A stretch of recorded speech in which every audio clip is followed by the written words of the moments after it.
আর্থিক দুর্নীতি তদন্ত করছে সিবিআই, আর সিবিআই তদন্ত করতে গিয়ে যা তথ্য পাচ্ছে তারও চাঞ্চল্যকর, আর্যিকর নয়। আসলে এই দুর্নীতির শিকড় ন্যাশনাল মেডিকেলে।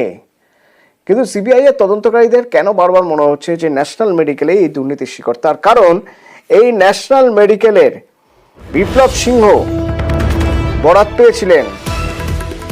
বিপ্লব সিংহ ন্যাশনাল মেডিকেলেরও বরাত পেয়েছিলেন।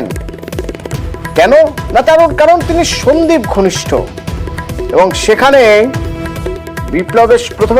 বিপ্লবের সঙ্গে আলাপ কোথায় তা একবার জেনে নেওয়া যাক। তার কারণ এই ন্যাশনাল মেডিকেলে সন্দীপের সঙ্গে আরো একজন রয়েছেন, সুমন হাজরা।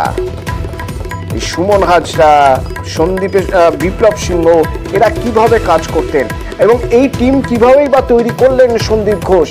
কেন এদের স্বার্থ, পরস্পর স্বার্থ কিভাবে জড়িত ছিল জানবো। অমিত প্রতিনিধি আমার সঙ্গে সরাসরি রয়েছেন। অমিত,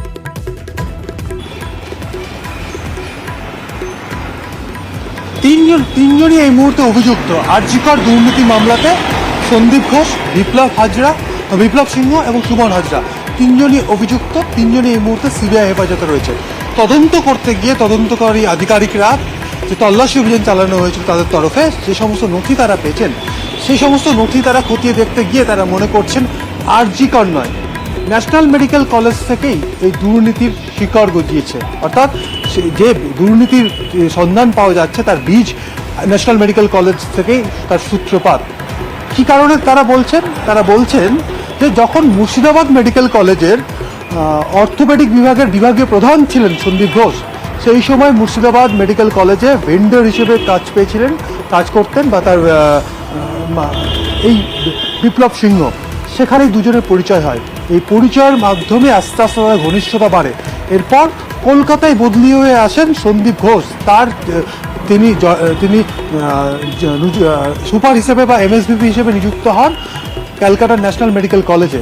এই ক্যালকাটা ন্যাশনাল মেডিকেল কলেজের সুপার হবার পরে সেখানে ভেন্ডর হিসেবে বরাত পাইয়ে দেওয়া হয়েছিল বিপ্লব সিংহকে।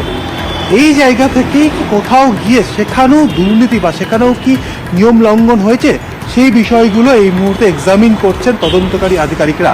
এবং সুমন হাজরা যে আরও একটি নাম বা যে আরও একজন অভিযুক্ত, এই সুমন হাজরার সাথেও এই ন্যাশনাল মেডিকেল কলেজেই পরিচয় হয় সন্দীপ ঘোষের। পরিচয়ের মাধ্যম ছিলেন এই বিপ্লব সিংহ।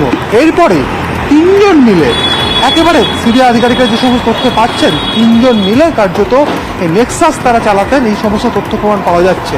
পরবর্তী সময়ে আরজিকর মেডিকেল কলেজের প্রিন্সিপাল হিসেবে যুক্ত হন সন্দীপ ঘোষ। আরজিকর মেডিকেল কলেজে যাওয়ার পরেও সেখানে বিপ্লব এবং সুমন হাজরা দুজনকেই বরাত পাইয়ে দেওয়া হয় সমস্ত মেডিকেল ইকুইপমেন্ট, মেডিকেল সামগ্রী, মেডিসিন সামগ্রী হাসপাতালের জন্য দেওয়ার ক্ষেত্রে।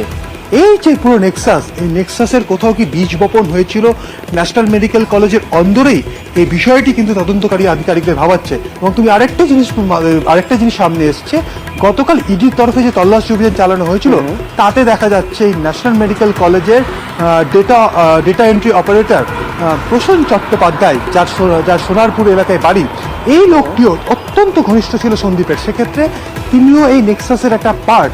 এই সমস্ত তথ্য প্রমাণ বা যে সমস্ত নথিপত্র সিবিআই আধিকারিকরা এখনো পর্যন্ত পেয়েছেন তদন্ত করতে গিয়ে, এমনকি স্বাস্থ্য দপ্তর এবং আরজিকর মেডিকেল কলেজের তরফে যে সমস্ত নথি তারা চেয়ে পাঠিয়েছিলেন, সেই সমস্ত নথি খতিয়ে দেখা হচ্ছে। আদতে এই দুর্নীতির বীজ কি বপন হয়েছিল ন্যাশনাল মেডিকেল কলেজে, সেই বিষয়টি কিন্তু বারবার করে তারা অনুসন্ধান চালাচ্ছে এই মুহূর্তে সিবিআই কর্তারা, এমনটাই সিবিআই সূত্রের খবর।